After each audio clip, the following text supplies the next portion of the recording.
മിക്ക PSC പരീക്ഷകളിലും ആവർത്തിച്ച് കാണുന്ന ഒരു ചോദ്യമാണ് ദേശീയ പതാകയും ഗാനവും ഗീതവും മുദ്രയും ഒക്കെ അംഗീകരിച്ച തീയതി. നമുക്ക് നോക്കിയാലോ. ദേശീയ പതാക അംഗീകരിച്ച തീയതി 1947 ജൂലൈ 22. 1947 ഓഗസ്റ്റ് 15 നമുക്ക് സ്വാതന്ത്ര്യം കിട്ടിയത്. അപ്പോൾ സ്വാതന്ത്ര്യം കിട്ടുന്നതിന് മുൻപാണ് നമുക്ക് ദേശീയ പതാക അംഗീകരിച്ചത്. സ്വാതന്ത്ര്യം കിട്ടുമ്പോൾ നമുക്ക് പതാക ഉയർത്താനായിട്ട് വേണം. അപ്പോൾ അതിന് മുൻപായിട്ട് അംഗീകരിച്ചു എന്ന് ഓർത്താൽ മതി.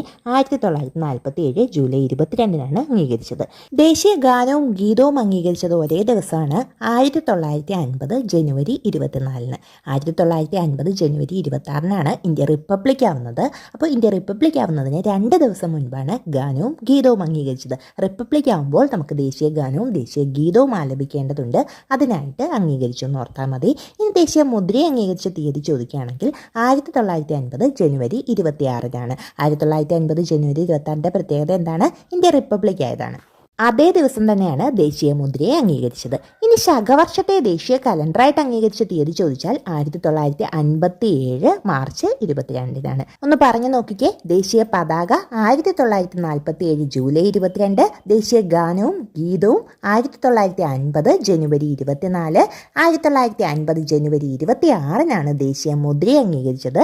ശകവർഷ ദേശീയ കലണ്ടറായിട്ട് അംഗീകരിച്ചത് 1957 മാർച്ച് 22.